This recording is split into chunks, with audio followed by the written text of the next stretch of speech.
تین چیزوں نے آپ کو سب سے زیادہ متاثر کیا ہوا ہے زندگی میں، سب سے زیادہ یہ تین ہنرمند آپ کے مذہب مسلک کی قید کے بغیر۔ آپ دیکھیں کہ اس وقت یا لوگ گانے سنتے ہیں یا نعتیں سنتے ہیں یا ذاکری سنتے ہیں۔ شیعہ ہیں تو ذاکری سنتے ہیں، سنی ہیں تو نعتیں سنتے ہیں، نہ شیعہ ہیں نہ سنی ہیں تو پھر یہ گانے سنتے ہیں۔ یا بعض ہوتے ہیں نا محرم میں ذاکری سنتے ہیں، محرم جو گزر جاتا ہے پھر گانے سنتے ہیں، ربیع الاول میں نعتیں سنتے ہیں، ربیع الاول گزر جاتا ہے بعد میں گانے سنتے ہیں۔ اگر یہ تین چیزیں نکال دی جائیں، مثلا پاکستان سے یہ مکمل پابندی لگ جائے، ختم، کوئی نعت نہیں پڑھنی، کوئی ذاکری نہیں کرنی، کوئی گانا نہیں گانا، آپ اسی دن ٹی وی بھی توڑ دیں گے، موبائل بھی توڑ دیں گے، مجلسوں میں بھی آنا چھوڑ دیں گے اور مذہب بھی تبدیل کر لیں گے۔ جس مذہب میں نعت نہیں ہے اس میں کیا فائدہ؟ چونکہ ویسے تو ہم عقیدت کا اظہار کرتے ہیں نا کہ نعت کے ذریعے سے ہمیں عبادت ہوتی ہے، نعت ہماری عقیدت ہے، نعت ہمارے فلاں ہیں۔ نہ، نعت میں دو چیزیں ہیں، ایک شعر ہے اور ایک موسیقی ہے، اصل پسند وہ ہے آپ کو۔ ورنہ وہی نعت والا مصرع اگر یہاں آ کر کوئی بندہ اس کو نثر میں پڑھے، نعت والا، واہ واہ کرو گے اٹھ کے؟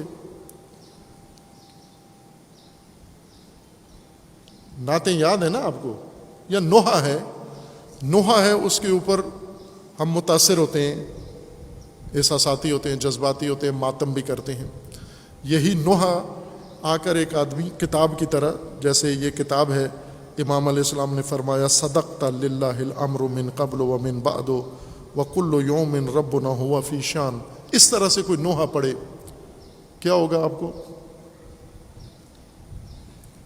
یہ آپ کے سامنے چند سالوں سے 2-3 سال سے مقتل پڑھتا ہوں میں آپ کے سامنے، اصل مقتل، یعنی مصائب، اصل مصائب، حقیقی مصائب کربلا کے، کیا محسوس ہوتا ہے آپ کو؟ رکت طاری ہوتی ہے، گریہ آتا ہے، کیونکہ سر نہیں ہے، نظم نہیں ہے، مضمون نہیں ہے، یعنی ہنر کے بغیر، ہنر نہیں ہے اس کے اندر۔ مصائب ہنر کے ساتھ پیش کیا جائے تو متاثر کرتا ہے۔ سیرت رسول اللہ کی تعریفیں، نعت رسول اللہ کی تعریفیں ہیں، وہ ابھی میں آپ کے سامنے رسول اللہ کی تعریفیں شروع کر دیتا ہوں، آپ متاثر نہیں ہوں گے بلکہ بور ہو جائیں گے۔ لیکن یہاں پر آ کر کوئی بڑا نعت خان اپنی سریلی آواز میں جب وہ شروع ہوں کرتا ہے، دیکھیں آپ کے حالات کیا ہو جاتے ہیں۔ اسی طرح ذاکر جب آتا ہے، سریلا ذاکر آ کر جب سر باندھتا ہے تو آپ کی حالت ہو۔ یہ کیا چیز ہے؟ وہ مضمون متاثر نہیں کرتا، ہنر، یہ ہنرمند انسان ہے، جس کی آواز خوبصورت ہے ہنرمند ہے، جو شاعر ہے ہنرمند ہے، نوحہ خان ہنرمند ہے، نعت گو ہنرمند ہے۔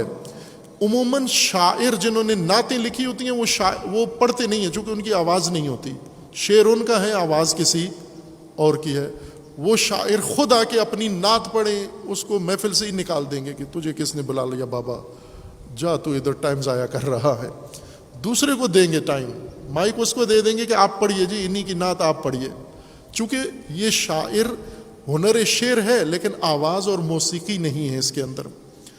جو نعمتیں اللہ نے دی ہیں، یہاں میں اشارہ ضمنی کرتا جاؤں، اللہ تعالیٰ نے جو انسان کی فطرت میں یہ نعمتیں ڈالی ہیں، ان کے جتنی نعمتیں ہیں خداوند تعالیٰ نے دی ہیں آپ کو، جتنی صلاحیتیں اللہ نے آپ کو دی ہیں، ان کو مطلقہ حرام نہیں قرار دیا اللہ نے۔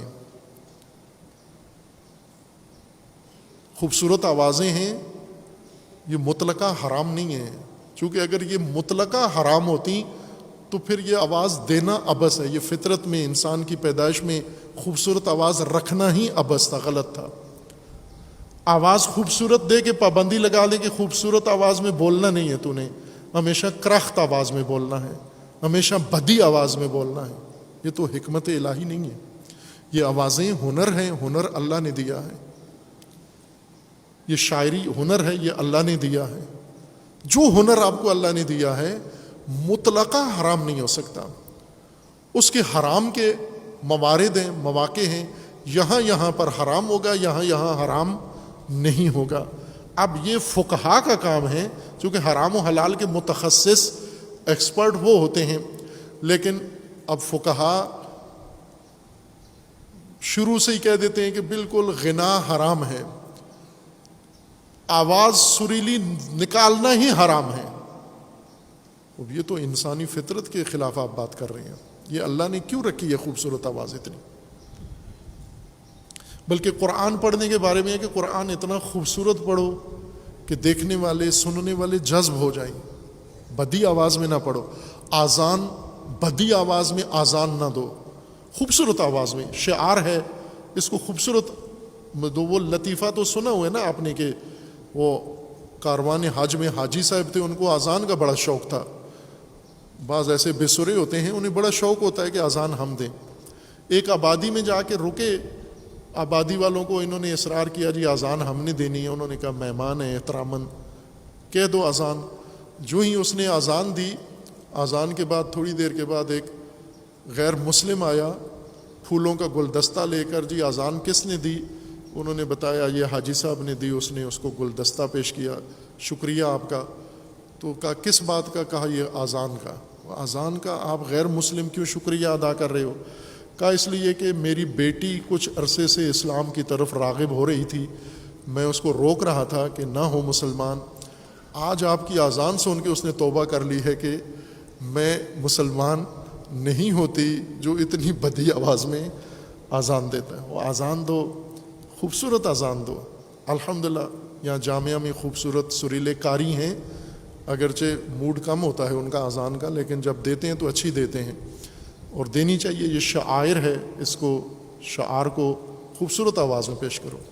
ہنر اللہ نے مقصد کے لیے دیا ہے، اس مقصد میں استعمال کرو۔ شاعر شعر مقصد کے لیے ہے، آواز مقصد کے لیے ہے، لیکن یہ ہنر انسان ضائع کرتا ہے۔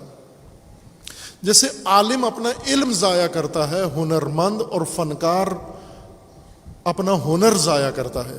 جس طرح عالم کے بارے میں کہ علم بیچنے کے لیے نہیں ہے، فروخت کے لیے نہیں دیا گیا تجھے، علم روشنی ہے، تیری ہدایت کے لیے، تیری امت کی ہدایت کے لیے ہے۔ اسی طرح ہنرمند یہ کسی مقصد کے لیے، فروخت کے لیے ہنر نہیں دیا گیا۔ ہنر کا تقدس اتنا ہی ہے جتنا علم کا تقدس ہے، بلکہ اگر بعض جگہ پر ہم دیکھیں تو شاید ہنر علم کو مؤثر بنانے والا بھی ہنر ہے۔ اگر ہنر نہ ہو تو علم بھی اثر انداز نہیں ہو سکتا۔ شعر ان فنون میں سے سب سے بڑا ایک فن شعر ہے۔ نظم میں، وزن میں، موضوع بات کرنا، پرکشش بات کرنا، اچھے مضمون کو خوبصورت انداز میں پیش کرنا، اور وہ منطق والی قید بھی اس کے اندر شامل ہے کہ خیالی ہو شعر، تخیل ہو تو شعر ہوتا ہے۔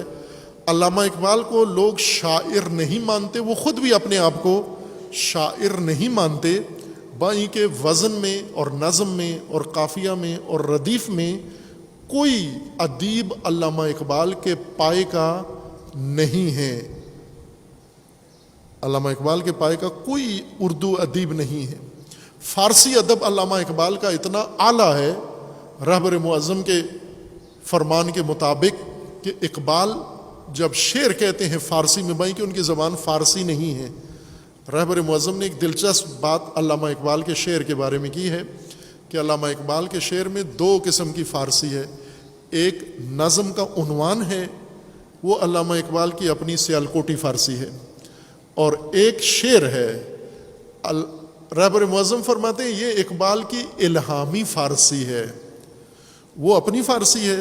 اگر علامہ اقبال کی فارسی نظموں کا عنوان دیکھیں تو وہ ایسے لگتا ہے جیسے ادنا کا فارسی کا بچہ جو پہلی کلاس میں فارسی پڑھ رہا ہے، یہ اس کی فارسی ہے۔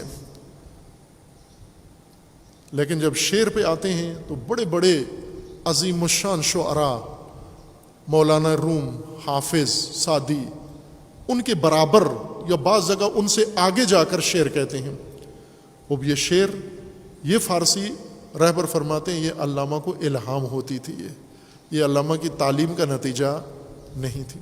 اب اتنا پختہ ادب اردو اور فارسی میں، لیکن علامہ خود کہتے ہیں کہ جو مجھے شاعر کہتا ہے وہ مجھ پہ تہمت باندھ رہا ہے، وہ نادان ہے، نامرد ہے جو مجھے شاعر کہتا ہے. صحیح کہتے ہیں علامہ، چونکہ شعر خیالی باتوں کو کہتے ہیں. علامہ نے کوئی تخیل پیش نہیں کیا، جو کچھ بیان کیا محض حقیقت بیان کی ہے، اور جو حقیقت بیان کرے وہ شعر نہیں ہوتا، وہ حکمت ہوتی ہے، وہ برہان ہوتی ہے، وہ حقیقت کی تفسیر ہوتی ہے جو علامہ بیان کر رہے ہیں. لیکن شاعر مؤثر ترین سماجی کردار ہوتا ہے، سب سے اثر انداز. آج کا پاکستانی معاشرہ بھائی کہ ابھی کوئی آپ کو شاعری شروع کر دے آپ بور ہو جائیں گے، لیکن جب نوحہ خان شعر ہی پڑھ رہا ہے، ہنرمند ہے، جب نعت خان آتا ہے یا دوسرا طبقہ جو گانے سنتا ہے، جب کوئی غزل پڑھتا ہے، نغمہ پڑھتا ہے، گیت گاتا ہے، تو دل باغ باغ ہو جاتا ہے ان کا. اب یہ شاعری بھی اس میں شامل ہے، آواز بھی ہے، موسیقی بھی ہے اور شاعری بھی، اور سب سے بڑا ہنر شاعری کے اندر آتا ہے.